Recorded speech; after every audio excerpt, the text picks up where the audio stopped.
This video is brought to you by ProBoxingSupplies.com, where you can get 25% off now, and PowerPerformanceProducts.com, where you can get $10 off your purchase of Body Storm and Body Effects. Perform. Most of my fights have been either title fights or fights to get in title fights. So I mean, it's hard to really say one has a more sense of urgency than another. You know, I felt like last time I fought Dominic Cruz, I had a sense of urgency there. I felt like I know it was a very close fight, but I thought I'd done enough to win. So in my mind, this is a fight that I need to win, but it's just kind of like the rest of them, go out there and make sure that you fight to the bitter end and give your all and be focusing on winning. This fight with Barao seems like it's quite a bit different of a fight than a fight with Dominic would have been. Obviously, you want to win this fight so you can get another crack later at Dominic. So how hard is it for you to keep Dominic out of your head and think about the task at hand? Even though one of the biggest reasons for you to win this fight is so you can get another shot at Dominic.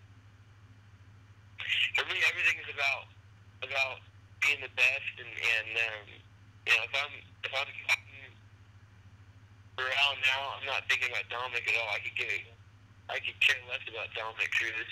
The only reason I deal with him is because I have to. And right now I don't have to, so I'll cross that bridge when I get there. Great, thanks, buddy. And then Dana, I don't want to ask you another question about injuries, although maybe I kind of do, but we know there's nothing you can do about them, but can you recall a card that's had as many changes as this one in Calgary? No, I'd say this one wins. This is the winner. We lost 9 to injury, and we had to move 2 other fights. So I would say yes. This is the craziest card of all time. Then kind of as a promoter and as a company, how do you deal with that? I mean, is it just kind of a situation of throw your hands up and say what you always say, bad stuff happens every day, and we have to move on and trust that the fans are going to trust you guys to put on a good show, even though it's not the one that was originally planned? Well, yeah, I think that if you look at our track record, I mean, when things fall apart, we put the cards back together. I mean, if you look at I guess just the top 3 fights in this card, you got Faber versus Renen Barao. Renen Barao's got the longest win streak in MMA right now, and I don't need to tell you about Urijah Faber. Hector Lombard and Tim Bosch. The 185-pound division gets more and more exciting every day. And, everybody's watching this fight. It's an important fight in the 185-pound division. And check Congo and Sean Jordan. So I think the thing is, too, is that when you're a UFC fan, we've never been to Calgary. It's our first time there. And the fact of the matter is that we do always deliver. We always deliver. We're in, the big main event last weekend, the biggest fight we've ever had was amazing. I was in San Jose last night. The card was awesome, and I will tell you this right now, and most of the people who live in Calgary have never seen the UFC live. We're coming, and you think you like it, what you see on TV, wait till you see this live event, and our fighters always deliver. And one last one real quick. In terms of Barao, I know it's never a good thing to lose a champion for a long period of time, but as it relates to Barao, was this kind of a silver lining that you could push him a little bit faster than maybe you might have been able to otherwise? Nah, the guy's 30-1. You know what I mean? And he's a tough guy. He's a very, very tough fighter. And Urijah Faber, who went through that whole season of The Ultimate Fighter to fight Cruz, absolutely 100% not only accepted the fight with Renen Barao, but before it was even announced said, I hope it's Renen Barao. I think that's another testament to the guys that fight in this sport. If this was a boxing card, this card would have been postponed. It would have been gone. We built another card, and not just us putting the fights together, but the fighters stepping up and taking these big fights. Great. Thanks, Dan. I appreciate it. Yep, thank you. And we'll take our next question from Jose Rodriguez with Fun Media. Hi, thanks guys, and thanks for taking the time. I guess my question's for Urijah. Urijah, can you maybe explain what it's like to come in and sort of a rescue mission, if you will, on a card that's sort of falling apart? And, there are a bunch of people who, there isn't a single fight left from the originally announced card, so I think there's sort of the additional weight on you to deliver. Do you ever feel that sort of pressure? I don't feel pressure because I know I'm going to deliver. I've never had a dull fight in my life, and I've watched Barao. Barao's the type of fighter that will always have an exciting fight. We're going to go in there and try to take each other out from the get-go, and I really feel like this has potential to be fight of the year. I've got a guy who's, on a huge win streak and really talented, and I'm really getting to the peak of my abilities. I've been getting better and better over the years and getting comfortable everywhere. So there's no pressure. I know we're going to deliver. There's no doubt in my mind, and I think knowing the other guys on this card, Hector Lombard and Bosch and all the rest of the guys, Congo, these guys are never in dull fights. I mean, this is going to be probably the most action-packed fight to date. It's one thing to have guys that you know who they are and recognize their name. It's another thing to have guys that fight every time to the bitter end and put on great shows, and that's what this fight's about. There's a lot on the line for me, man. I want this more than anything. I'm sure, Barao's in the same boat. It doesn't get any more interesting than that. No, agreed, and I know all the Canadian fighters have a lot to prove as well. I guess my next question would be for Dana, if I can. Dana, how close is Hector Lombard should be victorious at 149? I don't know. We got to see. I mean, he's definitely. That's why I said a minute ago, the 85-pound division is getting very interesting. Last night's fight changed a lot of things. We'll have to see. We'll have to see how this whole thing shakes out. But Hector Lombard is definitely one of the top guys, and the guy's 31-2, and we'll see what happens. And maybe which I got to see when Anderson can fight again. Weidman and Lombard are fighting relatively right around the same time. He fought yesterday, and Hector's fighting next week. But we'll see what happens. And one additional question, if I can. I know you sort of already answered it, but there are a bunch of fans here in Calgary that bought tickets to a fight that nowhere near resembles the fight that was previously announced. And I agree with you. I think this is going to be a great card for, as far as just it's got a lot of energy in that card. But what do you say to those guys that are now saying, well, you know what? I wanted to watch Shogun Hu, and I wanted to see Nogueira, and I wanted to see Jose Aldo.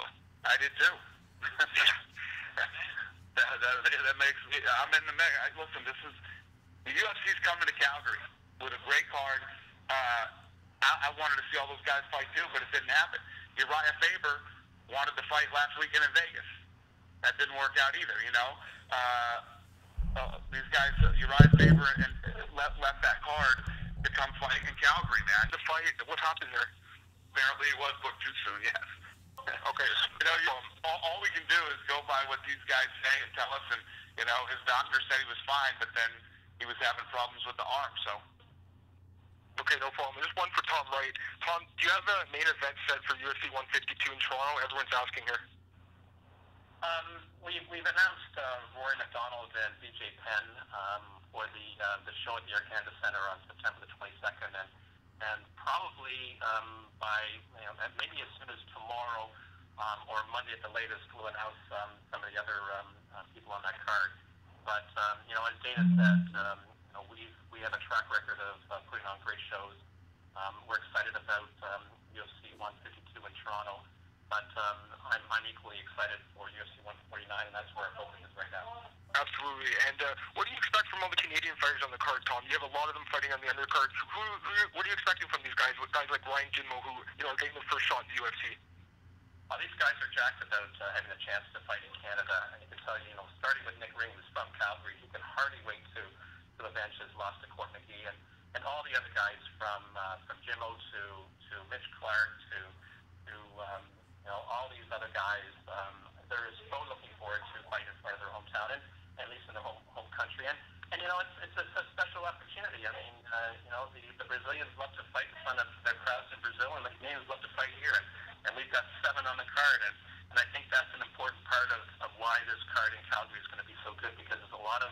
homebrew talent that will really put on a show. Awesome. Thanks a lot, guys, and can't wait for the show. Thank you. As a reminder, if you'd like to ask a question, please press *1. We'll take our next question from Dave Meltzer with the Wrestling Observer. Hi, guys, and thanks for the call. Uriah, when you look at Renen, I mean, like, what kind of give me a kind of a scouting report on him and where you think you match up the best with him? I would say Renen's very well rounded. I mean, I would say 99% of the guys that get these title shots are very well rounded, and I think probably the thing that he has going for him is just the confidence of coming off the 29 wins. He's human just like anyone else. He's that long streak is going to come to an end, and I'm the one to do it. I mean, all these long streaks come to an end. There's not a guy who's ended with a streak this long, and I think standing, he's got really good hands. He's a little bit slower than Dominic. He's less tricky than Dominic. And the thing that is really going to be something to watch out for are those high knees and leg kicks. You know, he's trained with Jose Aldo, so I'm expecting leg kicks coming out. But for me, he's got great wrestling for the Brazilian. You know, the Brazilian fighters, a lot of them lack in wrestling. He doesn't lack in wrestling, but I feel like I'm the better wrestler. He's pretty fast, so I feel like I'm faster. He's going to be strong. I think I'm going to be stronger. So it's going to come down to who's going to be in better shape, who's going to be able to impose their will, and I think that's going to be me. So I'll be aware of the weapons that he has, but ready to outclass him every which way. On this one, you know, as far as like kicking and everything, I mean, you found out about this. It was actually several weeks ago. I mean, how hard was it to change kind of the peak date from 2 weeks ago or from, you know, last Saturday to change it by 2 weeks? And also, rounds 4 and 5, and what's the difference in your kind of training when you got a 3-rounder versus a 5-rounder? And also, as far as pressure goes, you know, I mean, this is kind of like your back's against the wall probably more in this fight than any fight I think you've had in maybe your entire career. Would you agree with that? No, I don't think so. I mean, I don't think of stuff like that. I'm all about just attacking the task at hand. I think this fight's super important, and I want it more than anything. You know, and that's the way I approach all these fights. But as far as changing the date goes, there's a disappointment on a bunch of different levels with that. Like, I've got a golf tournament, a charity golf tournament this weekend that we put on for the kids, and you know, I'm going to be starving sitting there at that thing, and I have, like, you know, probably 1,000 folks that I know personally out in Vegas, and the money and all sorts of other stuff is probably going to change a little bit. But the bottom line is the extra 2 weeks was better for me back home in my environment with the new opponent. I feel like this is kind of a blessing to get the extra 2 weeks to prepare for this new opponent and be in my comfort zone. You know, I was doing a lot of things, coaching the show and living in a new place and stuff like that, and it was a breath of fresh air to get that extra 2 weeks. Right. Oh, say again? Well, I just wanted to know, you know, a lot of the fans obviously know you, and I didn't know if there's something new that you want to show some of the new fans of the sport, and now that the switch over to Fox and Fuel, and is there anything that, you know, you've been waiting to show them that haven't seen yet? I think my best new stuff comes out in the fight. You know, I'm pretty creative in there, and I've been steadily improving on all aspects of the game, whether it be kickboxing or stand up or learning jiu-jitsu stuff. So just want to keep developing and hopefully do some new stuff in general. Hopefully surprise myself. All right, thank you guys, and good luck to both of you. Thanks.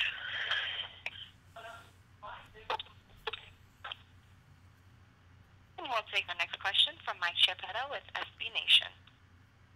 Hi, yeah, just some questions for Renen, please. You know, on this call, it took nearly half an hour for you to get your first question, even though you're a main eventer here.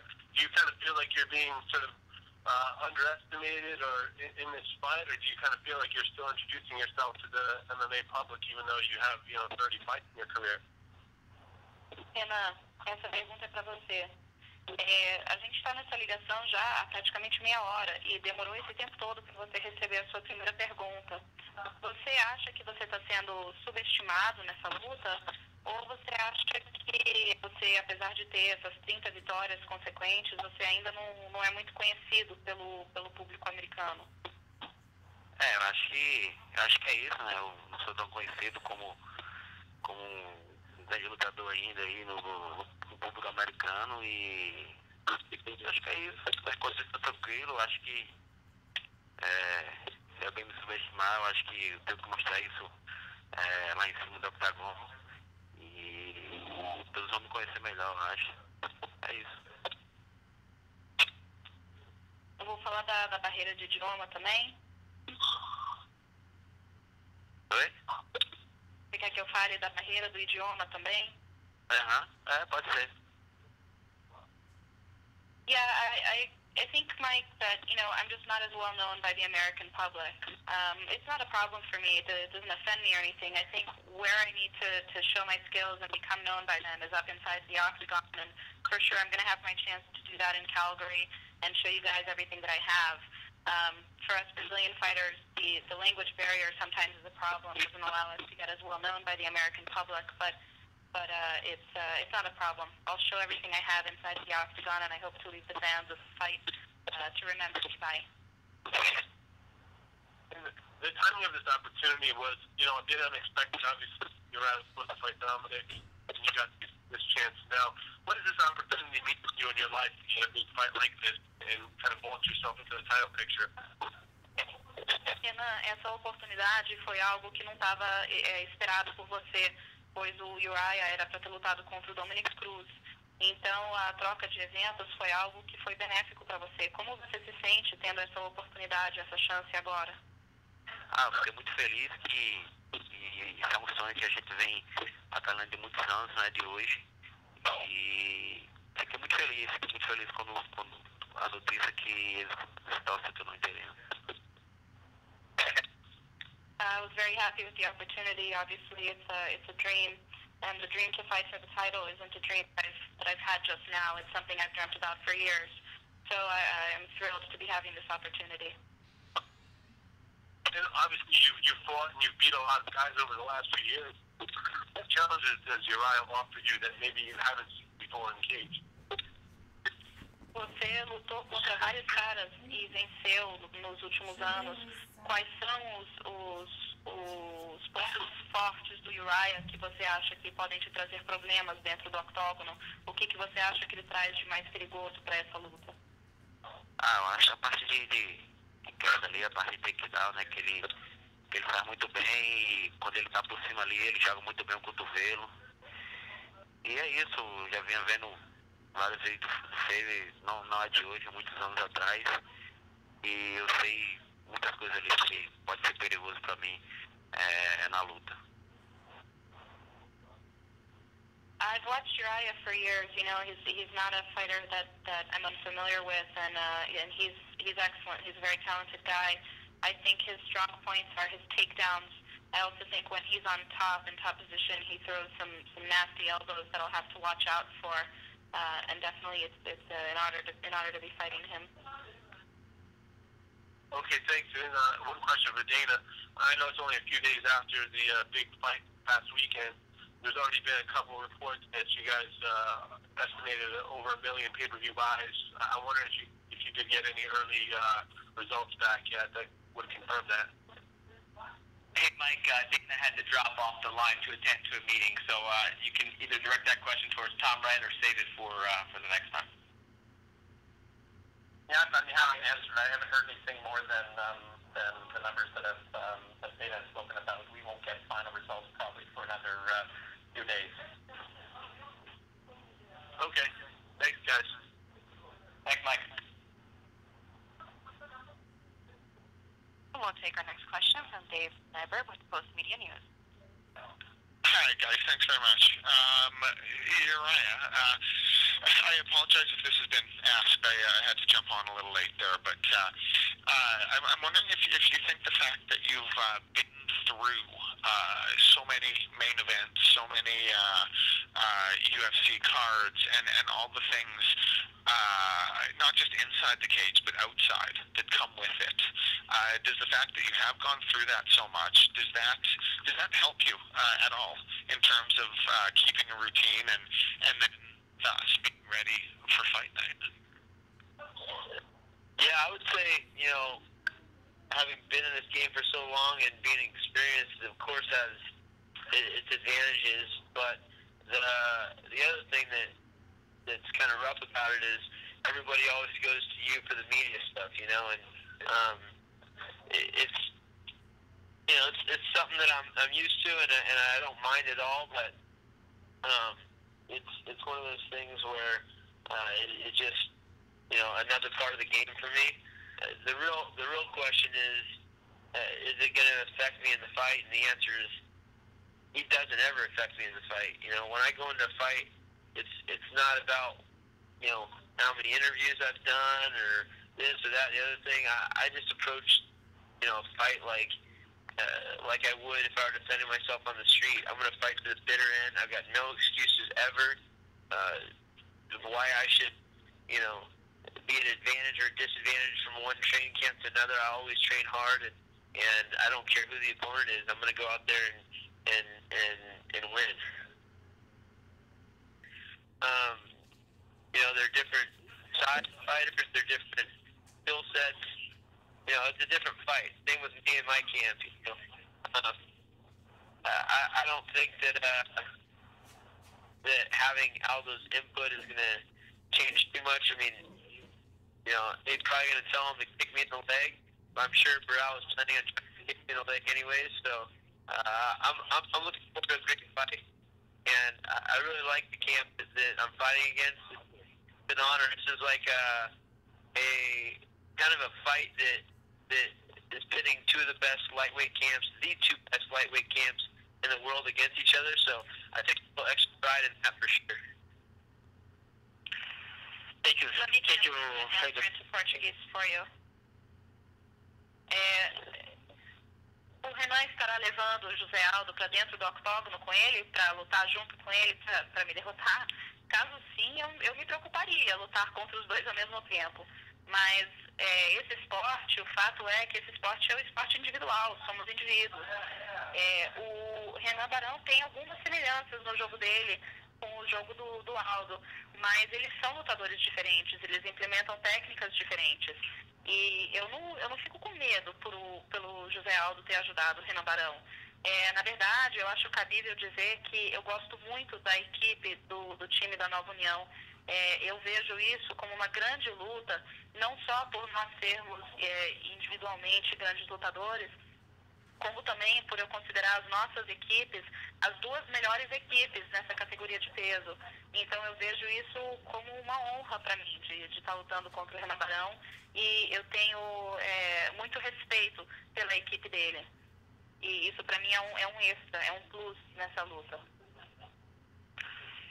Thank you. And so Dana, if Anderson Silva fights this year in 2012 yet?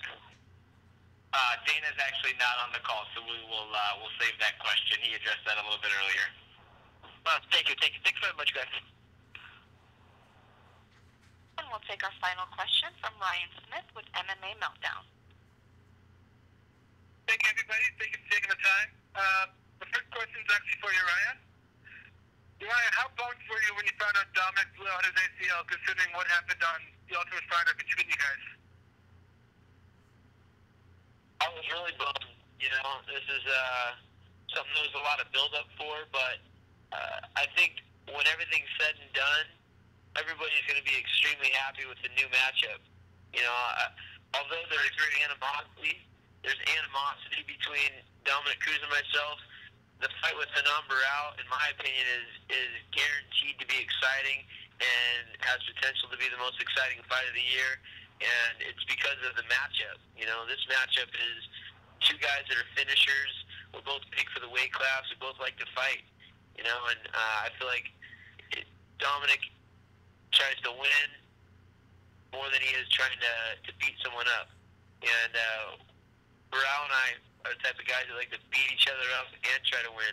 So it's going to be a knockdown, drag out, and that's what I like. Thank you. And Dana mentioned earlier about possibly the winner of this fight defending the interim title one time before Dominic comes back. Urijah, if you win against Renen and you come out of this fight healthy, would you like to fight again before you fight Dominic? Yeah, it doesn't matter to me. I'm not waiting around for Dominic in any way, shape, or form. You know, it makes sense for Carlos Condit to wait around for George St. Pierre.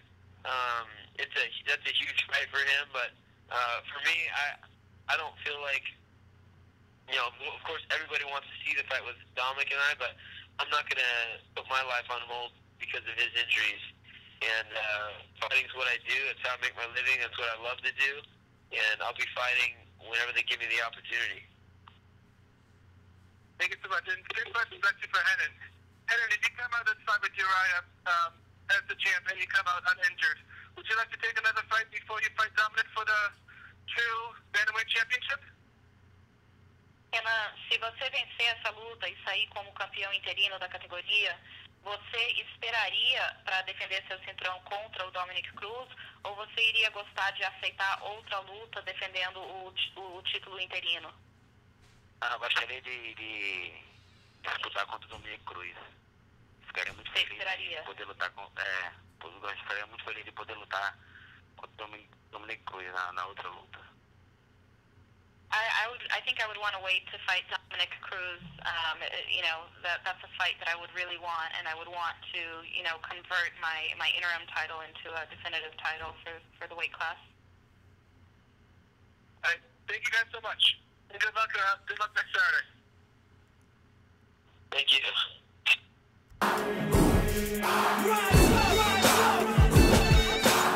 Godspeed and party on.